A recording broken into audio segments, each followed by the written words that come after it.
Hello বন্ধুরা, good morning. বাগানে চলে এসেছি। সকালবেলা যাবতীয় সংসারের কাজটা সেরে একটু বাগানের কাজ করব, তারপরে যাব রান্নায়। তো সর্ষের খোল অনেক দিন হয়েছিল এনেছি, সেগুলো ভেজানো হয়নি। আমি যেহেতু জৈবভাবে গাছ করি, তাই কোনো কেমিক্যাল ওষুধ টষুধ গাছে ব্যবহার করি না। এই সর্ষের খোল ভিজিয়ে রাখি 3 দিন, সেটাকেই পচিয়ে গাছে দিই। আবার সবজির খোসা টোসা, ফলের খোসা, যেগুলো তরল সার করে গাছে দিই। আমি একেবারেই সাধারণ পরিচর্যায় গাছ করি, কোনো ঝামেলা ঠ্যামেলা রাখি না যে এটা আনো সেটা আনো। যখন যেরকম জায়গা পাই, প্লাস্টিকের মধ্যেও গাছ করি, কখনো টব খালি পেলে সেটাও পাই। তারপরে আবার ভাঙা বালতি থাকলে তার মধ্যেও বসিয়ে দিই। কোনো এক্সট্রাভাবে কোনো জিনিস আমার দরকার লাগে না। এবার শখের জন্য যদি মনে হয় একটা সুন্দর টব নিই, তখন আলাদা ব্যাপার।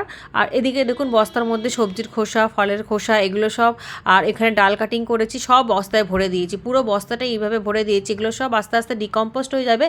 এরকম 2টো বস্তা আমার হয়ে গেছে। এর মধ্যে কোনো একটা গাছ বসিয়ে দেবো, লতানো গাছ, ধরুন লাউ, কুমড়ো, ঝিঙে ঠিঙে এরকমই। ছাদটা ভালো করে পরিষ্কার করে বস্তার মধ্যেই এইসব নোংরা ঠোংরা, ঘরের আবর্জনা ভরে দিয়েই এক সাইডে রাখবো। মাঝে মাঝে একটু জল ছিটিয়ে দেবো, তাহলে তাড়াতাড়ি ডিকম্পোস্ট হয়ে যাবে। আর এদিকে টমেটোগুলো দেখুন ভীষণ বড় বড় হয়েছে, আর কয়েকটা পাকতেও শুরু করেছে। আর এরকম করে হাত দিয়ে যদি ডালগুলোকে নাড়িয়ে দেওয়া হয়, তাহলে ফুলগুলো পলিনেশন হয়ে যাবে। আর আমি এবছরে টমেটো অনেক কাজ করেছি, কারণ কি টমেটো আমাদের অনেক লাগে। আর গরমের সময় তো এতটা টমেটো হয়ও না, এই শীতের সময়তেই হয়, তাই জন্য। আর গাছগুলো দেখুন পলিনেশন করে দিলাম। এরকম দেখুন, তখন বললাম না 2টো বস্তা করেছি, এরকম উপর দিয়ে একটু মাটি চাপা দিয়ে দিয়েছি। মাটি চাপা দিয়ে দিলে কোনো রকম কোনো গন্ধ ঠন্ধ কিছু ছাড়বে না, ডিকম্পোস্টটা ভালো হবে। এরকম প্রায় 1-1.5 মাস রাখার পরই এর মধ্যে গাছ বসানো যাবে। কোনো কঠিন ব্যাপার না।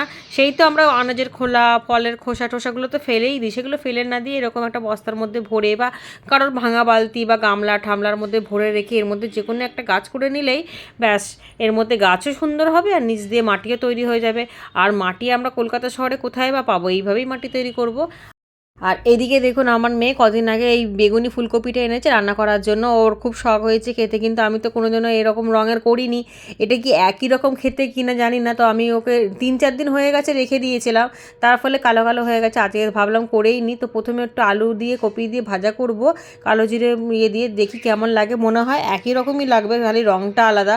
কিন্তু আমার যেন করতে কেমন লাগছিলো, মনে হচ্ছিল যেন রং টং উঠবে খাবার জিনিসে, মানে কেমন একটা মনে মনে লাগছিলো।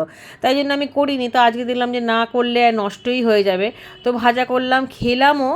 তো একই রকম লাগলো, কিন্তু তবুও যেন খাবারটা ভক্তি করে খাইনি। ওই কেমন মনে হচ্ছিলো যেন ফুড কালার দিয়ে কালারিং করেছে সেরকম। তো একটু শুক্তোও করব, তার জন্য 5 ফোড়ন, রাঁধুনি ফোড়ন, শুকনো খোলায় একটু নেড়ে নিয়ে গুঁড়ো করব। তো ওই ফুলকপিটা অর্ধেকটা রেখেছিলাম, তো ওটা তো অন্য কোনোভাবে খাওয়া যাবে না, কারণ কি আমার ভালো লাগছে না খেতে। আর মেয়েও দেখলাম খুব একটা পছন্দ করলো না। তো সব রকম সবজির মধ্যে দিয়ে ভালো করে ভেজে নিয়েছি। এবার শুক্তোটা করব, করেই গোপালকে ভোগ দেবো। আজকে রান্নার খুব একটা বেশি ঝামেলা নেই। এই শুক্তো করলাম, আর ধনে পাতার পাঁপড় এনেছিলাম কদিন আগে, সেই পাঁপড়টা ভেজে দিলাম। আর ভাত করেছিলাম, তুলসী পাতা দিয়ে দিয়েছি, সব খাবারের মধ্যে জলও দিয়ে দিয়েছি। গোপালকে ভোগ দিয়ে দেবো। দেবার পর এবার আমরা খেয়ে নেবো সবাই।